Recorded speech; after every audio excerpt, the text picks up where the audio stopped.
for a fun little project, it's really good to work with panels. It can be used with memory quilts, t-shirts, and different types of fabrics, or it can just be used from your stash. The nice thing about this project, here's our little sample. It's taking different size blocks and kind of turning them a little bit at an angle, kind of cocking them off to the side, to the left or to the right. So when you're working with panels, a lot of times they're not straight. You can't square them up. So this is an easy way not to have to worry about that. When you're working with memory type quilts, you have fabrics that are all different sizes, shapes, colors. So you can kind of take multiple things and create them into one block that is then consistent. Okay? So a quick tutorial on how to do the blocks. You can start with any size square, rectangle, big or small.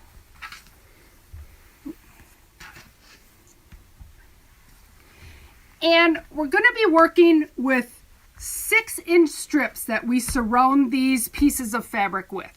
So in the sample that we showed you, I had a panel. Here I'm just using a piece of fabric. So all my center blocks are going to be the same fabric, but of various sizes. So the first thing we're going to do is from your background fabric, you're going to cut a whole bunch of 6-inch strips. And then we need to surround the block with a piece on each side. So I start by just cutting 2 pieces. I tend to cut them a little bit bigger. If you want to cut them the exact size, you can. I tend to just cut them an inch or so bigger. Sew it on the 2 opposing sides. And then I'm just going to take and trim it off even.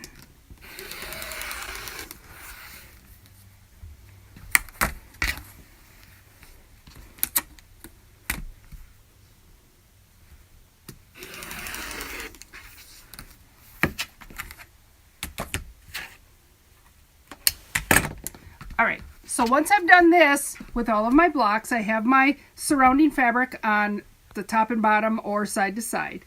Then I need to take another piece, the same 6-inch width, and I'm going to sew it on either side.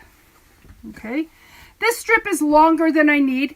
This one's actually a little bit shorter. It's not going to go the entire length, but that's okay. We don't really need it to be the full length, and I'll show you in a minute as we square them up. So I would just sew these 2 pieces onto each side.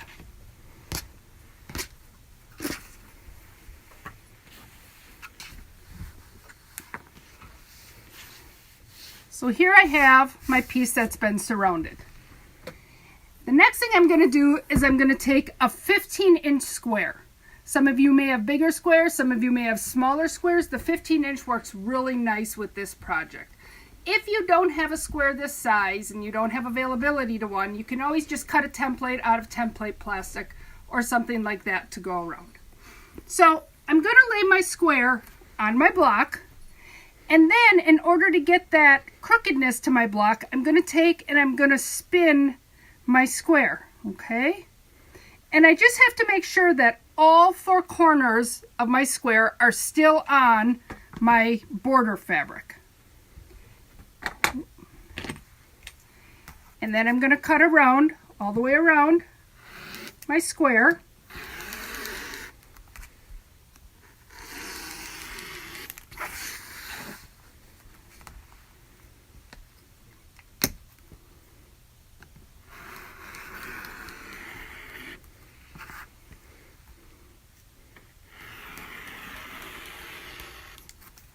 I love these Alex Anderson rotary cutters because you can easily switch from cutting with your right hand, and then I can switch to my left hand. All I got to do is push the button in and tap it, and now it's a left-handed rotary cutter. So for anybody who can cut with both hands, it's a great blade or a great cutter.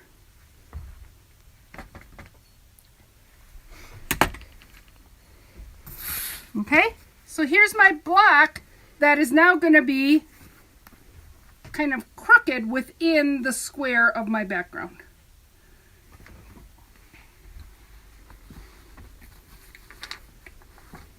So here's another one where my side borders were shorter than what I needed. It didn't come all the way to the length. Again, it really doesn't matter because as long as I just make sure that my ruler is totally on all of my black or my border fabrics, it doesn't matter if they're a little bit shy on your ends.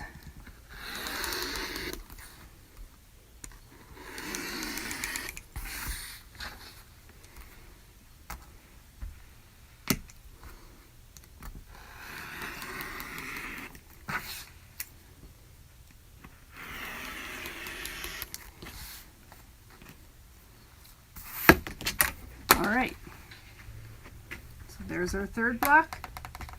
This one I'm not going to take the time to square up, but I just want to show you that with this pattern and this size square, I really don't want my centerpiece to be much smaller than 6 inches because my 6 and my 6 and my 6 are going to give me, without my, or after seam allowances, about 17 inches. So if I go much smaller than that, I really don't have a whole lot of room to tilt my ruler to get that kind of cattywampus look to it. And also remember to tilt your ruler sometimes to the left, sometimes to the right. Okay? So once you get all your blocks squared up, so here's our 3 blocks. And then again, if you know us, you know that we can't ever just do anything one way. We always have to give you lots of options. It's our good point and our bad point. So the pattern basically talks about sewing these together with a little sashing strip to divide your 2 pieces. Okay? So that's one option, is just putting your blocks together. Our pattern was done with 9 blocks, so it was just sewing 3 together, putting a sashing strip, and doing 3 rows. But there's lots of other things you can do. Okay? In the sample that we showed you in the beginning with the Grinch fabric, we sewed our blocks together without the sashing. And this gives you a nice big kind of solid area to work with for doing different decorative things. Again, on here, when Elaine made this one, she used some rickrack and she just ran it down all of the seams after the top was sewn together. She actually used that as part of her quilting. And then we put in a variegated thread and just did some squiggle lines all over it because it's a Grinch quilt, so you can do that.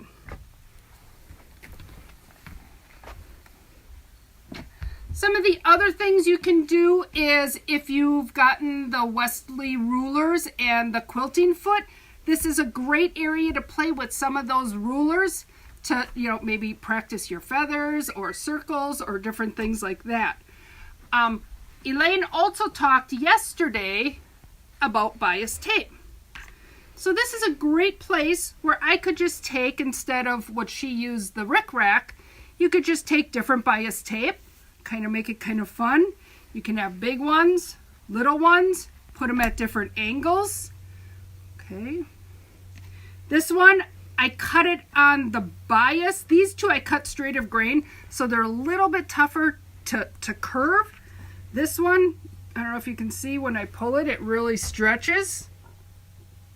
So then this one I would be able to do a little bit more curves with as I sew it down because I can stretch that curve. Okay. Another thing you can do if you want to get a little bit of a V shape going on, if you take this strip and you fold it the same way we do when we go around our corners when we're binding. So I'm going to fold it back and then I'm going to fold it straight up. So it's going to give me that nice 90-degree corner. Then I can set it right on here. Maybe use a couple pins or a couple drops of Roxanne glue to hold it all in place. So that would give me almost a little bit of a chevron look that then I can just stitch down on these sides. Okay? The other thing is you don't have to use all the same color around your backgrounds. So here, if I wanted to use this Christmas fabric, I could use red. I'm going to go green first. So say I had a small square here, I could put green on 2 sides, right? Trim them off, put red on 2 sides. So that's going to give me more of a scrappy background look. I could surround this one square with all green and the next square with all red. So when I put them together, I get a little more of that patchwork look back and forth. I could have each side be a different color. If you think about it, a fat quarter you can cut into 3 6-inch strips. So again, dig through that stash, find those fat quarters, chop them up. You can have your center block be all the same fabric. It can be a panel, or your center blocks can all be different fabrics also. Okay, so that's just a couple ideas of things you can do with a really fun, quick little pattern. We hope you enjoyed this. Have a great day. Bye.